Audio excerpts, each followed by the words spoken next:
Hello students, आज हम लोग लास्ट टाइम हमने क्या किया था? लास्ट टाइम हमने सॉल्व किया था, कंसेप्ट समझा था इन सेंटर का और इन रेडियस का कंसेप्ट एंड एंगल बाइसेक्टर। ठीक है, तो आज हम उसकी प्रैक्टिस करने वाले हैं। मैं आप लोगों के सामने टोटल 10 क्वेश्चंस लेके आई हूँ। ठीक है, इसमें से कुछ क्वेश्चंस आप अपने एंड से सॉल्व करेंगे, कुछ क्वेश्चंस मैंने आपके PDF जो डिस्क्रिप्शन बॉक्स में है वो अपलोड हो जाएगी, तो वहाँ से आप लोग उसको सॉल्व करना। और सॉल्व कैसे करोगे? पहले वीडियो पॉज करोगे, खुद से सॉल्व करोगे और उसके बाद चेक करोगे, ठीक है, कि मेरा आंसर सही है या नहीं। उससे पहले क्वेश्चंस की प्रैक्टिस करने से पहले मैं आपको दो चीज़ें और समझाना चाहूँगी। एक, आपके पास में लास्ट टाइम हम लोगों ने इन रेडियस किया था, राइट? अगर आप लोगों ने वो वीडियो नहीं देखा है तो पहले वो वीडियो देखना, तभी आपके क्वेश्चंस कंसेप्ट क्लैरिटी आएगा। क्लियर? तो जब हम इन रेडियस की बात कर रहे थे तो मैंने आपको एक फॉर्मूला बताया था, inradius is equals to area of triangle divided by semiperimeter, right? यही फॉर्मूला था आपका।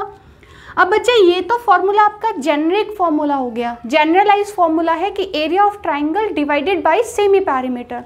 आपको अगर एग्जाम क्लियर करना है तो कुछ चीज़ें आपको वैसे भी याद होनी चाहिए। जैसे अगर मैं इक्विलैटरल ट्राइंगल की बात करूं तो इक्विलैटरल ट्राइंगल में क्या होता है? इक्विलैटरल ट्राइंगल में मैंने कई बार पहले भी बोल चुकी हूँ कि इक्विलैटरल ट्राइंगल में all sides and all angles are equal.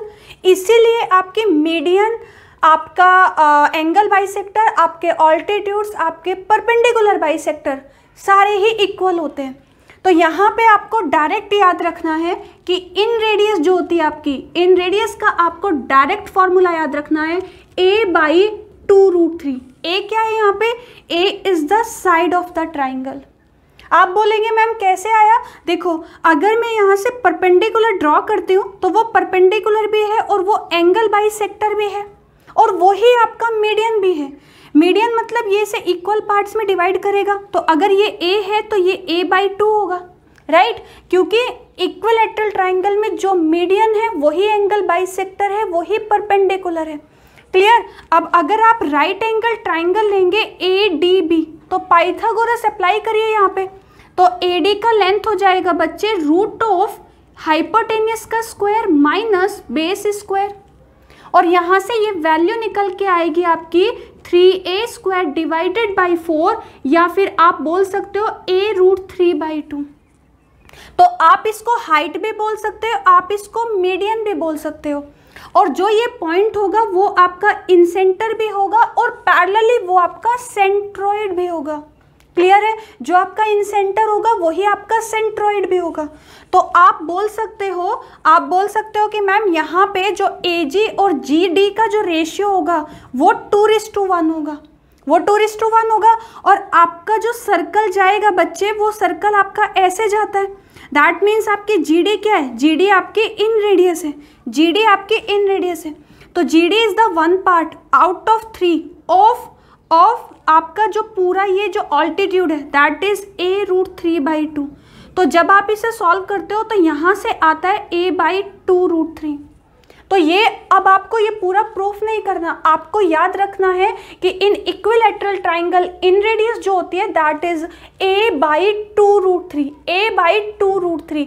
a क्या है? a is the side of triangle या फिर length of the side, a का वैल्यू। क्लियर? तो ये तो हुआ इक्विलैटरल के लिए। अगर आप पैरेलली राइट एंगल ट्राइंगल के लिए बात करो, राइट एंगल ट्राइंगल में बच्चे अगर ये परपेंडिकुलर है, ये बेस है और ये हाइपोटेन्यूस है, राइट? तो यहाँ पे इन रेडियस का फॉर्मूला होता है perpendicular plus base minus hypotenuse divided by 2। Perpendicular plus base minus hypotenuse divided by 2। वैसे इसका भी प्रूफ होता है पर वो सर्कल की हेल्प से होता है। तो अभी के लिए ये याद रखो, R is equals to P + B - h/2। आप बोलोगे मैम चलो समझाई तो वैसे भी छोटा सा ही तो होगा, चलो देखते हैं। देखो, बहुत छोटा सा प्रूफ है। आपको अगर नहीं समझ में आए तो जब हम सर्कल करेंगे तब आपको अच्छे से क्लियर हो जाएगा। तो मैं एक बार समझा देती हूँ। देखो, अगर ये आपके पास में एक सर्कल है, अगर ये सर्कल है तो ये यहाँ पे ये सेंटर है, और अगर ये रेडियस है तो ये भी रेडियस होगी, ये भी रेडियस होगी। और हमें सर्कल में, जब मैं आपको सर्कल सिखाऊंगी, सर्कल का लेक्चर आएगा, तो आपके ये दोनों लेंथ इक्वल होती है। ये मैं अभी नहीं बोलने वाली। चलो एक काम करते हैं, इसको हम सर्कल में ही समझेंगे। अच्छे से, तो आपको क्लैरिटी आएगी। तो आपको याद रखना है, in right angle triangle inradius is equals to p plus b minus h/2 and in equilateral triangle a/2√3। Clear? तो ये मेरी दो चीज़ें थी जो मुझे डिस्कस करनी थी। अब हम लोग कुछ क्वेश्चंस देख लेते हैं। कुछ क्वेश्चंस, मैं 2-3 क्वेश्चंस आपको समझा देती हूँ, उसके बाद पूरी PDF आपके पास में, आप पूरे क्वेश्चन सॉल्व करोगे। कोई भी डाउट होगा आप कमेंट बॉक्स में पूछ सकते हो, ठीक है? चलिए पहला क्वेश्चन ले लेते हैं बच्चे। फर्स्ट क्वेश्चन मुझे दिया है, एक ट्राइंगल है, क्वेश्चन नंबर 1, आपकी शीट का क्वेश्चन नंबर 1 दिया है मुझे। तो क्वेश्चन नंबर 1 में दिया है, एक ट्राइंगल है ABC। एक ट्राइंगल आपको गिवन है A, B और C। AB का वैल्यू 7 है, B और C का वैल्यू 9 है, AC का वैल्यू 10 है, और यहाँ पे दिया है I is the in centre. Question में दिया है I is the in centre of the triangle and AD is the angle bisector. Angle bisector है तो I से पास होके आएगा ही आएगा, और आपको वैल्यू फाइंड आउट करनी है BD का वैल्यू, ठीक है? अब एक बहुत सिंपल सी बात देखो, आपको BD का वैल्यू फाइंड आउट करना है। याद करो एंगल बाइसेक्टर का प्रॉपर्टी मैंने क्या बताया था, अगर आपके पास में AD जो है, अगर वो एंगल बाइसेक्टर है, अगर आपका AD एंगल बाइसेक्टर है, तो यहाँ पे AB और AC का रेशियो क्या होगा बच्चे? AB और AC का रेशियो होगा BD/DC। याद आया? लास्ट लेक्चर एक बार अच्छे से देखो। तो AB और AC का रेशियो होगा BD/DC, और AB तो इसलिए रेशियो कितना बनेगा? AB का वैल्यू 7 और AC का वैल्यू 10। दैट मीन्स जो BC है उसमें BD और DC में किस रेशियो में डिवाइड होगा? आप बोलेंगे मैम 7:10 में डिवाइड होगा। आप बोलोगे मैम 7:10 में डिवाइड होगा। क्लियर हुआ? तो BD का वैल्यू कितना आ जाएगा? BD का वैल्यू आप बोलोगे ma'am 7 part out of 17 of BC, और B और C का वैल्यू कितना है? 9।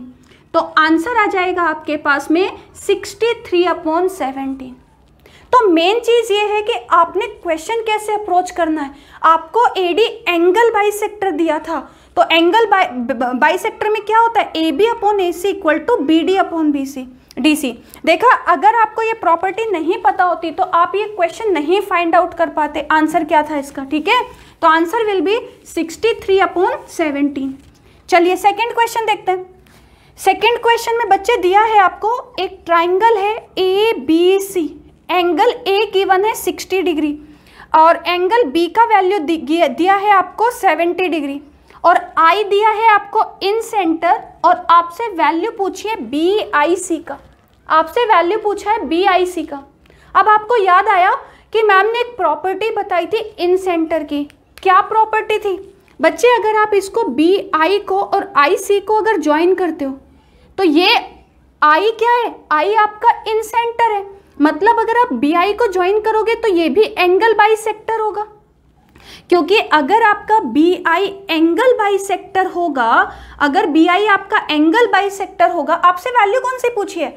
आपसे तो BIC का वैल्यू पूछा है ना। तो there is no need to find out the value of B and C। B और C वैल्यू फाइंड आउट करने की कोई जरूरत ही नहीं है, कोई ज़रूरत ही नहीं है। BIC मुझे फाइंड आउट करने, तो फॉर्मूला क्या था? याद करो, 90 प्लस हाफ ऑफ एंगल है।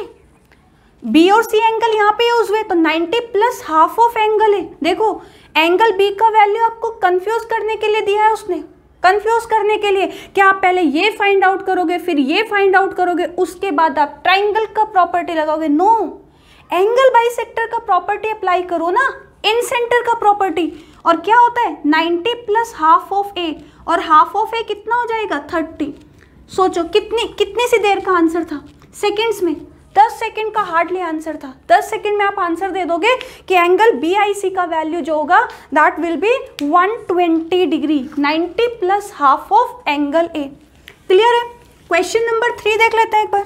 क्वेश्चन नंबर 3 क्या है? PQR। क्वेश्चन नंबर 3 है हमारी शीट का। आपको दिया है एक ट्राइंगल PQR और एंगल QPR की वैल्यू 90 है। तो चलो 90 जैसा ही फॉर्म कर लेते हैं ना, 90 ट्राइंगल जैसा ही फॉर्म कर लेते हैं। P है 90 degree, this is Q and this is R।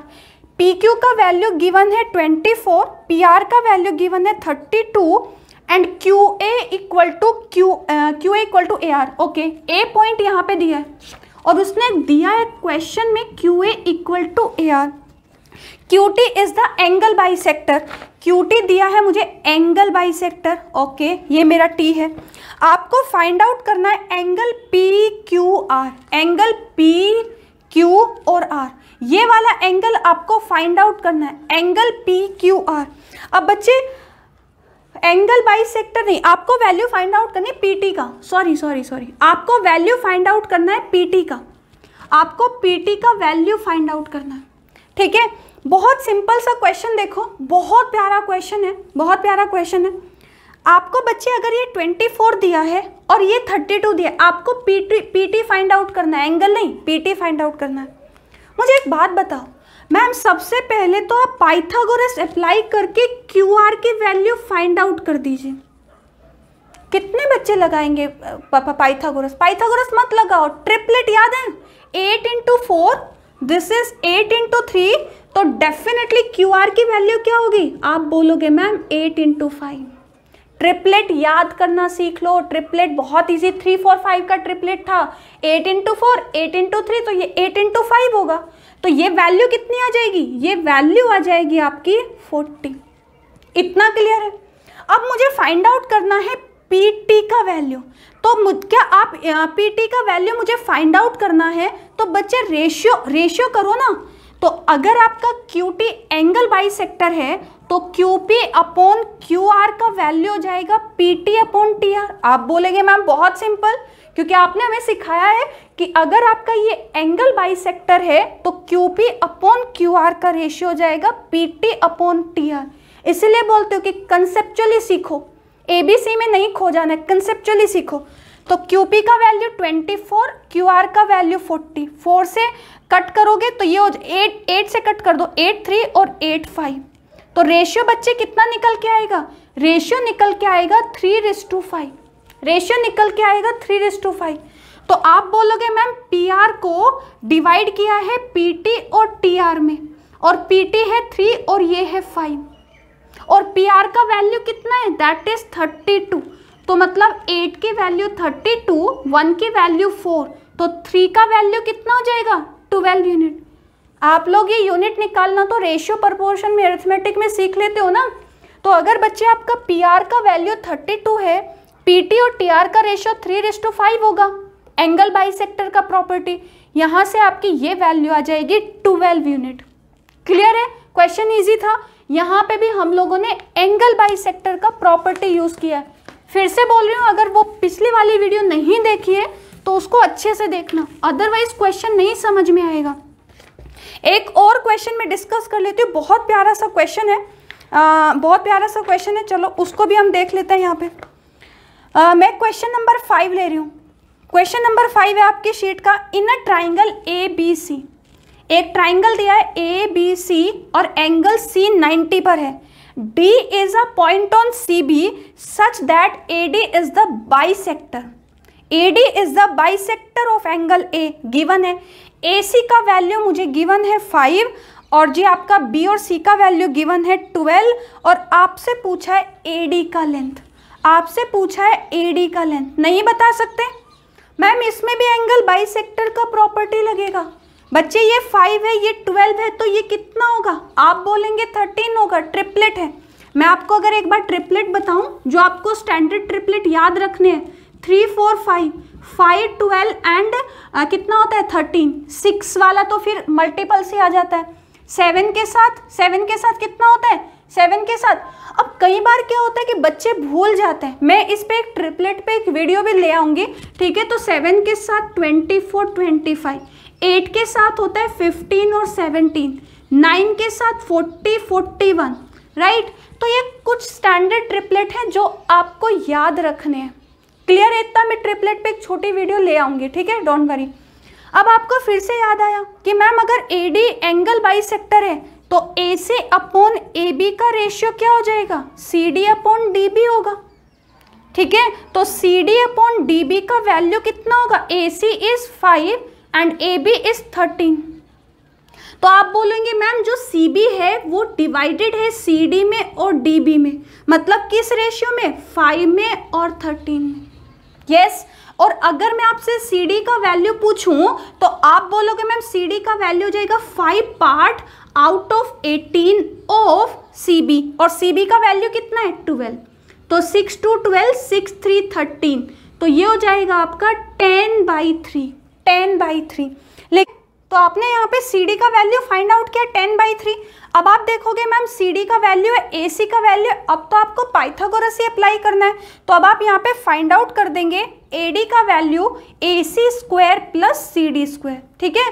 तो जब आप इसको सॉल्व करोगे तो आपको आंसर मिल जाएगा कि AD का वैल्यू कितना होगा। तो बच्चे मैंने यहाँ पे टोटल 4 क्वेश्चंस आपको डिस्कस किए हैं, तो टोटल 10 क्वेश्चंस हैं। आप लोग बहुत प्यारे क्वेश्चंस हैं, अच्छे क्वेश्चंस हैं, आपके कंसेप्ट्स के बेसिस पर ही हैं, तो आप उसे सॉल्व करना। लेकिन फिर भी अगर आपको कोई प्रॉब्लम हो तो आप कमेंट बॉक्स में डाल देना। ज़्यादा क्वेश्चन डाउट में आएंगे तो मैं एक वीडियो और ले आऊँगी, ठीक है। तो आपका नेक्स्ट वीडियो होगा सरकम सेंटर पे, वो भी बहुत इंटरेस्टिंग टॉपिक है, छोड़ना नहीं है, ठीक है। तो सरकम सेंटर और सरकम रेडियस पे हम लोग मिलते हैं, ठीक है। Thank you so much.